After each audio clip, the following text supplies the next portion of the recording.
Let's do some electrolysis.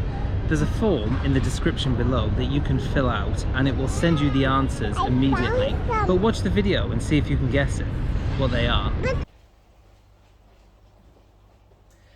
We're going to do electrolysis on 4 solutions. They are copper sulphate and copper chloride and sodium sulphate and sodium chloride. My setup here is that I have a 15-volt power supply.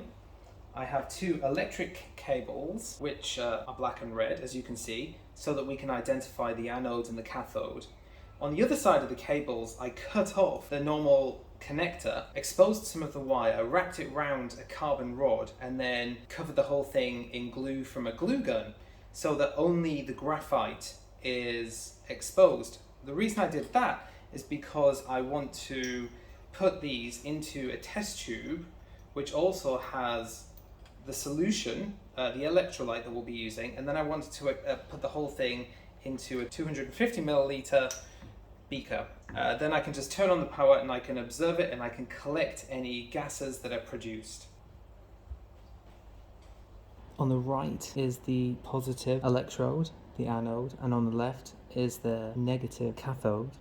The wires actually cross at the bottom, so it looks a little different.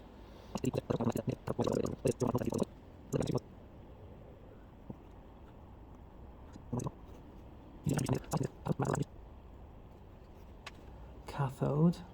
On the right hand side there's also a gas being produced.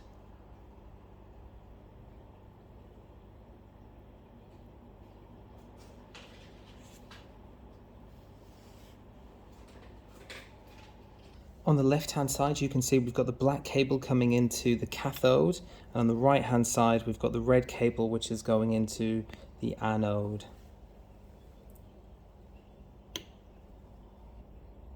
After a few seconds you can see that at the cathode we're starting to produce a gas, but at the anode this is not so obvious, although we are getting small bubbles that are starting to appear and go up.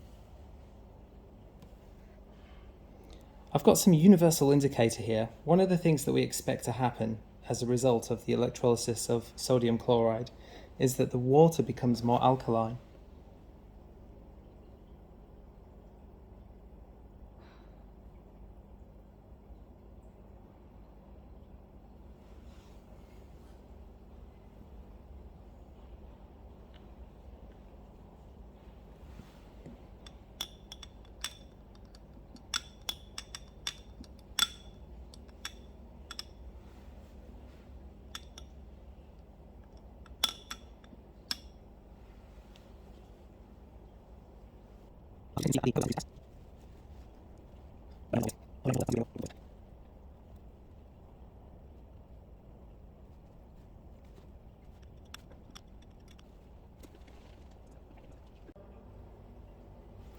This time we've got the anode on the right with the red wire, and we have the cathode on the left with the black wire.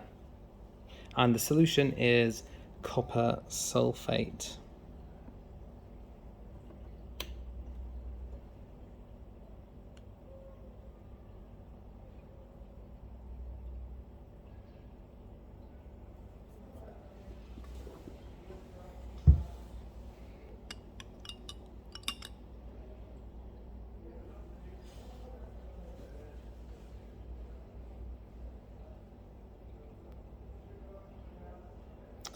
Straight away we can see that unlike in the previous times, the cathode does not have a lot of gas that's being produced, but there is still a gas that is being produced at the anode.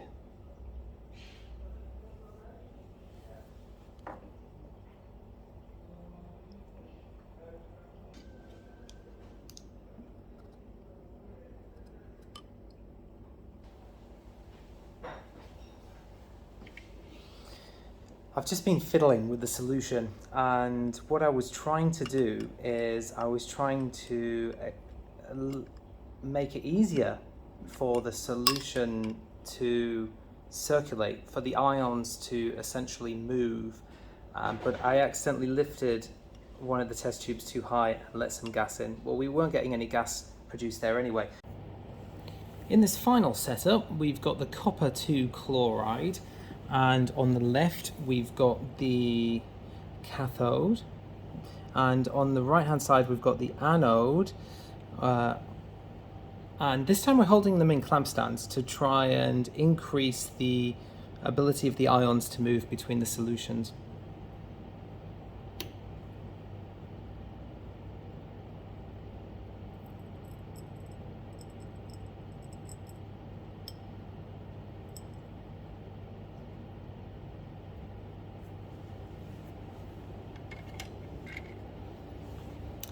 It seems that our setup is much better here because we are clearly producing a lot of gas at the anode.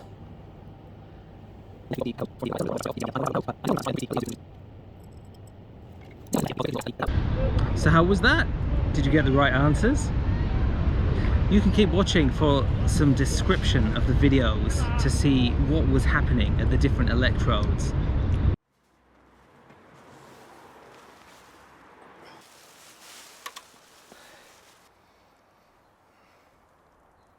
This is not pure water, but even though it's not pure, it is mostly H2O molecules, and even if it was pure H2O molecules, it wouldn't be pure H2O molecules, because some of those H2O molecules would naturally just split up and become positive hydrogen ions and negative hydroxide ions.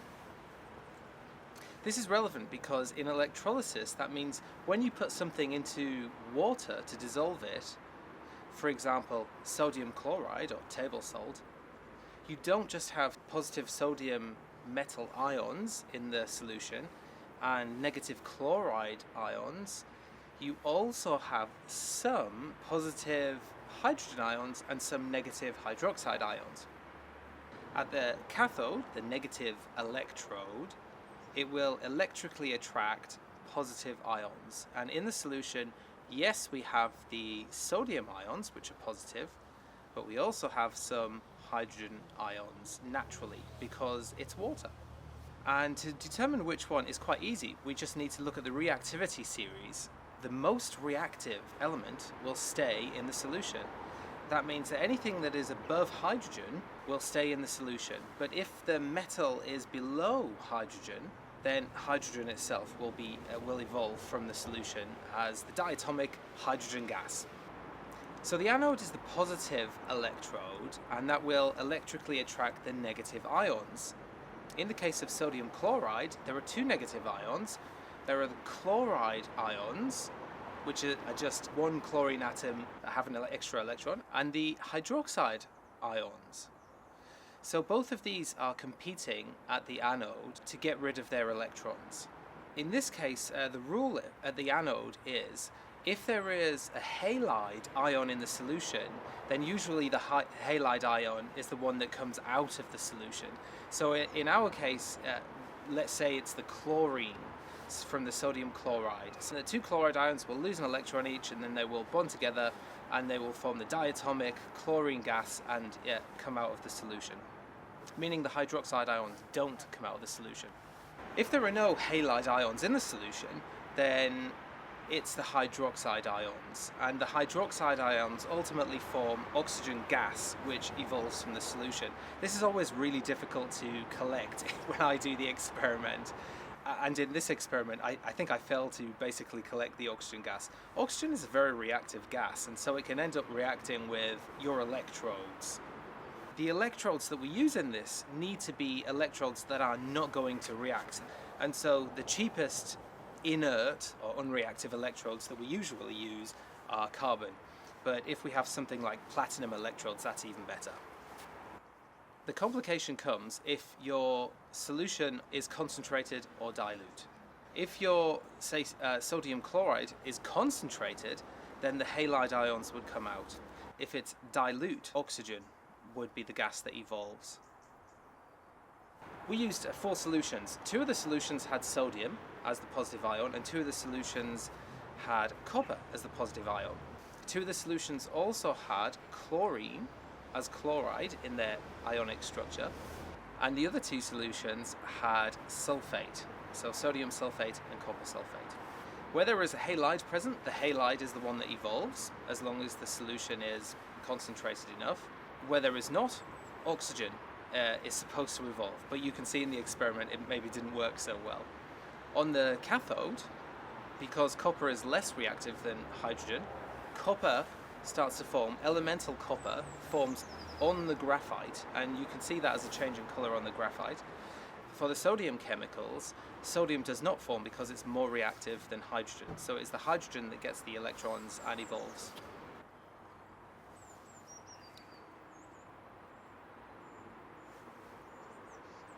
This is just water.